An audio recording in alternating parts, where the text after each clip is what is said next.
Oke, kita lanjut ke video berikutnya mengenai contoh soal juga hukum gravitasi Newton. Dua buah benda tersusun seperti gambar. Jadi ada M1, M2, mereka berjarak 2 meter. Besar dan arah medan gravitasi yang timbul tepat di tengah-tengah antara kedua benda adalah. Nah, berarti kira-kira di sini ya. Nah, mungkin kita bisa gambar M1, M2, ada titik di tengah-tengah. Berapa gravitasi di sini?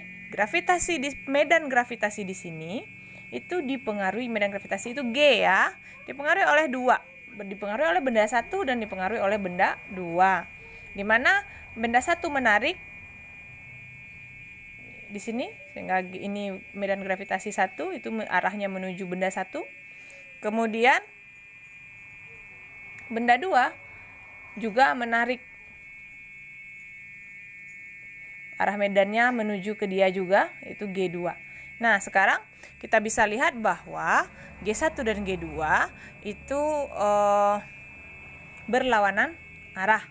Nah, kalau secara vektor, jika dia berlawanan arah, itu G total itu bisa kita kurangi gitu ya. Nah, jadi diketahuinya mungkin tidak Ibu buat, karena ini sudah jadi diketahui juga.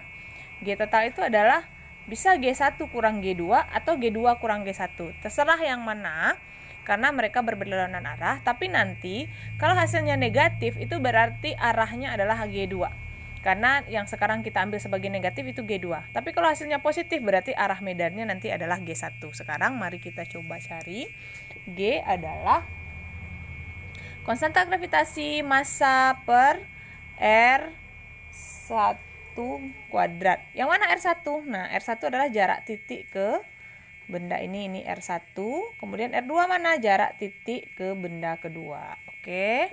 Nah, jadi di titik ini itu bekerja dua gravitasi yang saling menarik gitu ya. Sehingga akhirnya berlawanan arah dan kita harus cari berapa besar dan mana yang lebih kuat.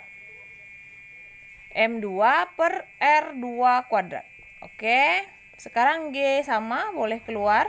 Tinggal M1 per R1 kuadrat dikurang M2 per R2 kuadrat.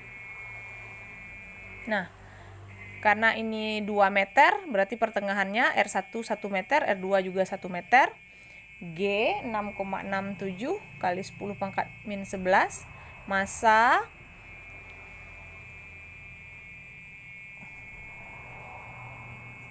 massa bendanya lupa bikin ya. Sekarang saja Ibu bikin. Itu massa benda 1 2 kg dan massa benda 2 itu 3 kg. Oke. Jadi 2 per R1 1 kuadrat. R2 massa 2 3 kg. R2 juga 1 kuadrat karena dia ada di tengah-tengah titiknya sehingga jaraknya sama. 6,67 kali 10 pangkat min 11. 2 per 1 kurang 3 per 1. 2 kurang 3 dapatnya adalah minus 1. Min 11 itu min 1. Jadinya min 6,67 kali 10 pangkat min 11 meter per sekon kuadrat. Nah, apa arti minus di sini? Arti minus di sini berarti gravitasi itu besarnya adalah G2. Sehingga kita bisa bilang bahwa sebenarnya besar gravitasi di titik tersebut adalah 6,67 kali 10 pangkat min 11. Dia sebenarnya positif, tapi arahnya searah dengan G2 atau arahnya ke kanan karena dia dapatnya negatif dan tadi kita mengambil G2 sebagai yang negatif. Jadi dia ikut kepada G2. Kalau tadinya kita terbalik nanti sama saja, tetap saja dapatnya misalnya G2 kurang G1, dia dapat positif, G2 kita ambil positif ya otomatis lah tetap saja 6,67 searah dengan G2 juga. Oke.